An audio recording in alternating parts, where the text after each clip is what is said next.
확 그냥 이게 어디서 주작질하고 있어. 이거 하나 먹으면 칼로리 차단됨. 이런 광고 하는 거 이건 의학이 아니라 마법이에요. 언니의 다이어트를 망하게 하는 마법. 난 소중하니까.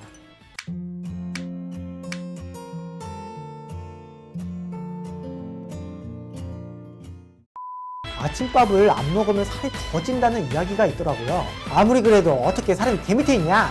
야 돌들아, 밥 좀 그만 무쳐 먹어라. 아이, 내가 이거 생각해도 웃기다. 안녕하세요. 근거를 알려주는 의사 그날의 김현입니다. 사실 저희 집에 서열이 있어요. 엄마랑 아빠가 제일 위에 있고, 그 밑에 첫 번째 여동생, 그 밑에 두 번째 여동생, 그 밑에 우리 집 돌돌이가 있고, 마지막이 저인데요. 이 이야기를 제 친구 기리한테 해줬더니, 야, 아무리 그래도 어떻게 사람이 개 밑에 있냐? 라며 안 믿더라고요. 그러던 어느 날 기리가 저희 집에 놀러와서 하룻밤 자고 다음날 아침에 기리와 함께 저희 엄마가 끓여놓은 국을 먹었는데요. 국 맛이 엄마가 국에 설탕이랑 소금을 반대로 넣으신 것 같더라고요. 그런데 갑자기 기리가 놀라더니 돌돌이를 쳐다보며 이런 말을 하기 시작했습니다. 야, 아무래도 너네 집에 너가 돌돌이 밑에 있는 게 맞는 것 같아. 왜? 내가 아침에 너희 어머니께서 국 끓이는 거 보고 왔는데 돌돌이 밥에 간을 보고 계시더라고. 엄마 돌돌이 밥 말고 내 밥에도 간 좀 봐주세요. 아이, 내가 이거 생각해도 웃기다. 그 말을 듣고 달콤한 국을 한 숟가락 떠먹었더니 그날따라 돌돌이 밥이 더욱 맛있어 보이더라고요. 하지만 돌돌이도 매일 먹고 놀다 보니 최근 살이 많이 쪄서 다이어트를 좀 시키려고 돌돌이가 좋아하는 아침밥이라도 좀 줄여보려고 하는데요. 그런데 아침밥을 안 먹으면 살이 더 찐다는 이야기가 있더라고요. 그래서 오늘은 돌돌이뿐만 아니라 우리 다 함께 다이어트 하는데 참고를 좀 할 수 있게 아침밥과 다이어트의 관계에 대해 알아보려고 합니다. 그럼 제 밥보다 맛있는 돌돌이 아침밥 뺏어 먹으러 까지양 멍멍! 결과를 보고 싶으신 분은 이 부분으로 넘겨봐 주시고요. 근거를 보고 싶으신 분은 계속해서 봐주세요. 아침밥을 안 먹으면 살이 더 찐다는 주장은 사실 100년도 더 전에 나온 고전설이에요. 1917년 굿헬스라는 출판사에서 이러한 주장을 한 이후 굉장히 널리 퍼지게 되었는데요. 이후 수많은 관찰 연구가 진행되며 아침밥을 먹지 않은 집단이 아침밥을 먹은 집단보다 체질량 지수가 더 높다는 결과가 나오게 됩니다. 시간이 지나면 많은 국가의 여러 단체에서 다양한 이유로 다이어트를 하는 데 있어 아침밥을 먹는 것이 도움이 된다고 주장을 하였는데요. 영국의 영양학 협회에서는 아침밥을 건너뛰면 나중에 배가 더 고파서 아마도 간식을 더 먹게 될지도 몰라. 미국의 영양 및 식이요법 학회에서는 관찰 연구 결과가 나왔습니다. 아침밥을 먹어야 체질량 지수와 비만 위험도가 낮아진답니다. 라는 말을 하며 다이어트를 하는 사람들에게 아침 식사가 꼭 필요하다는 주장을 하게 됩니다. 이외에 아침을 먹어야 더 활동적으로 움직일 수 있고 에너지를 더 많이 써서 체중이 더 잘 빠진다는 주장이 나오기도 하고, 하루 주기에 따라 변하는 여러 호르몬 변화 등을 이유로 해당 원인을 설명하려는 다양한 노력들이 있었어요. 하지만 아침 식사와 비만의 관계는 근거의 질에서 조금 더 보완될 필요가 있었는데요. 아침 식사를 해야 비만이 덜 생긴다는 연구의 근거가 대부분 실험 조건을 엄격하게 제한하지 않은 관찰 연구라는 것이었어요. 관찰 연구? 어려운 말이 나왔죠? 그러면 이 관찰 연구라는 것이 무엇인지 살펴볼게요. 연구라는 것은 그 방법에 따라 근거의 질이 달라지는데요. 근거의 질이 가장 낮은 단계는 우리의 몸 밖에서 세포 등을 배양하여 실험을 하는 시험관 실험, 그 윗단계가 동물 실험, 그 다음으로 이미 병이 걸린 환자와 건강한 일반인이 과거에 어떤 차이가 있었는지 살펴보는 환자 대조군 연구, 특정 집단을 오랜 기간 관찰하며 어떤 원인에 의해 어떤 변화가 생기는지를 관찰하는 코호트 연구, 그 위에 연구자가 여러 실험 조건을 엄격하게 통제하는 무작위 대조 연구, 그리고 그 위에 지금까지 발표된 여러 연구들을 총체적으로 분석하는 체계적 문헌 고찰과 메타 분석이 있어요. 앞서 말씀드린 관찰 연구는 연구 집단을 엄격하게 통제하기보다는 말 그대로 관찰을 통해 분석하기 때문에 여러 가지 통제되지 않은 변수들로 오류가 생길 가능성이 높은데요. 이 때문에 근거의 질이 다소 떨어져요.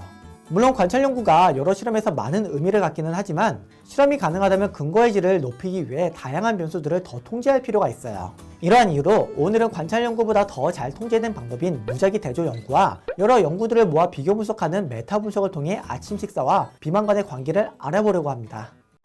먼저 무작위 대조 연구를 볼 거예요. 아침 식사와 체중 감량을 주제로 한 무작위 대조 연구 중 분석하기에 적합한 것은 1992년, 2005년, 2011년, 2013년, 2014년, 2015년, 2016년, 2017년까지 총 13개가 있었어요. 비슷한 주제로 참 많은 무작위 대조 연구가 있었네요. 이 중 2014년 발표된 이 연구는 영국의 바스 대학의 제임스 교수님께서 평소에 아침을 자주 걸러 동료들이 하도 잔소리를 하자 우리 마미도 나한테 아침밥 먹으라고 잔소리 안 하는데 에이 짜증나 라며 연구를 시작해버렸다고 하는데요. 아쉽게도 해당 연구는 규모가 작아서 따로 살펴보지는 않을 거예요. 우선 13개 연구 중 규모가 가장 크고 장기간 관찰한 또 다른 연구를 먼저 보도록 할게요.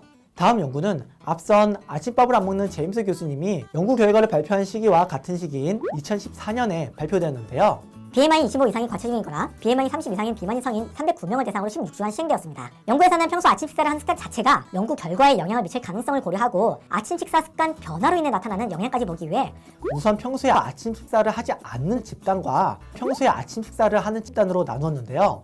그 후 평소 아침 식사를 하지 않는 사람에게 아침 식사를 먹게 하기도 하고 먹지 않게 하기도 했어요.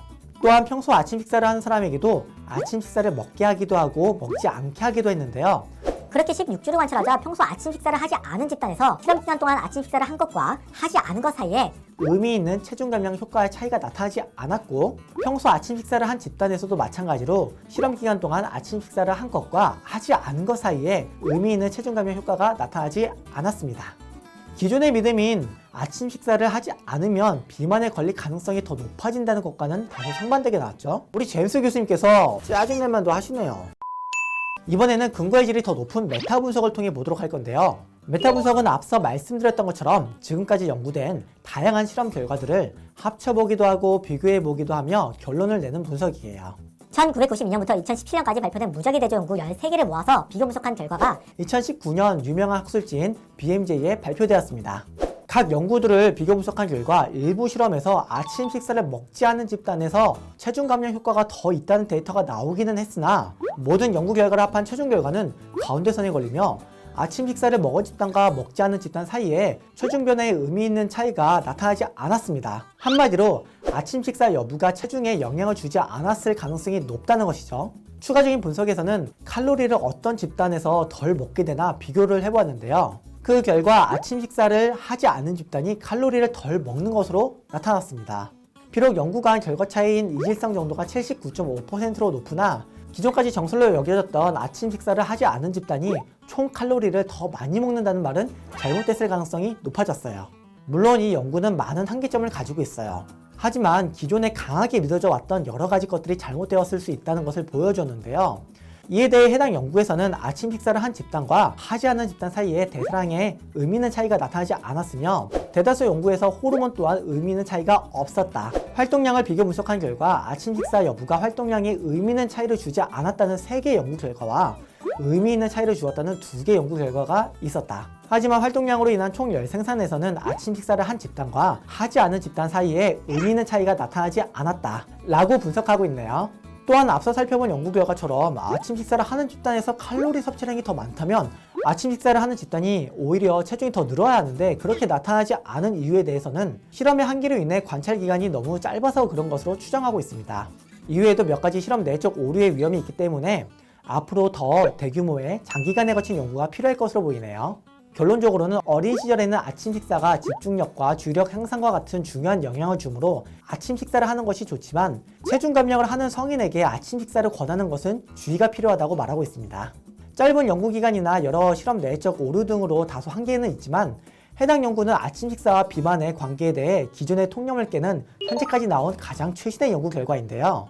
물론 건강의 여러 관점에서 영양학적 측면을 고려해서 아침 식사를 하는 것이 좋다는 다양한 단체의 의견들도 모두 상당한 근거를 가지고 있기는 해요. 하지만 기존의 패러다임이었던 다이어트를 꼭 해야 하는 사람에게 살을 빼려면 무조건 아침 식사를 하라고 권하는 것은 이제는 다시 한번 생각해 보아야 할 문제라고 생각되네요.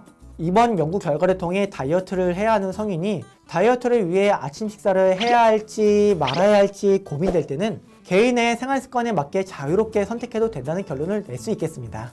사실 이와 같은 주장이 2014년도에 저명한 학술지 NEJM의 비만에 대한 미신, 추정, 사실이라는 주제로 다뤄졌는데요. 해당 논문에서는 아침 식사를 하는 것이 체중 감량에 의미 있는 효과가 없는 것으로 나타났으나 평소 아침 식사 습관에 따라 다를 수도 있다는 결론을 내기도 하였습니다. 이로부터 6년 뒤인 2019년에 더 많은 연구들을 모아 메타 분석을 하여 근거의 질이 조금 더 높아졌네요. 저명한 내과학 서적인 해리슨 내과학의 맨 앞에는 이런 문구가 있어요. 의학은 끊임없이 변화하는 과학이다. 오늘 살펴본 연구도 미래에는 다시 바뀔 수 있기 때문에 앞으로 더 많은 연구가 진행되면서 오늘의 결론이 더 높은 근거로 보완될지 아니면 반박될지 계속해서 주목해 보아야 하겠죠? 그럼 한판 정리 시작하겠습니다. 아침 식사를 하지 않는다고 살이 더 찌지는 않는다. 아침 식사를 하지 않는다고 하루 총 칼로리 섭취량이 늘지 않는다. 아침 식사에 몇몇 장점이 있으나 다이어트를 하는 성인에게 아침 식사를 꼭 하라고 권하는 것은 이제 근거의 질이 다소 떨어진다. 오늘도 수고하셨습니다. 항상 여러분께 진실된 의학 지식을 전달하겠습니다. 여기까지 그날의 김연이었습니다. 예전에 제 막내 동생이 아침밥을 먹으려고 밥통에서 밥을 푼 다음에 잠시 화장실을 다녔는데 밥이 없어졌다고 그러는 거예요. 그런데 옆을 보니까 돌들이 입에 밥풀이 묻어 있더라고요. 제가 그게 너무 웃겨서 야, 너 돌들이한테 아침밥 뺏겠냐? 어떻게 사람이 걔한테 밥을 뺏기냐? 하고 엄청 웃었는데 며칠 뒤 제 밥도 없어졌어요. 야, 돌들아, 밥 좀 그만 훔쳐 먹어라. 네가 밥도둑이냐? 내 밥보다 맛있는 거 먹는 게. 우리 집 돌들이가 밥값할 수 있도록 구독과 좋아요 부탁드리고요. 제 인스타그램과 저희 닥터 에비던스도 많이 놀러와 주세요.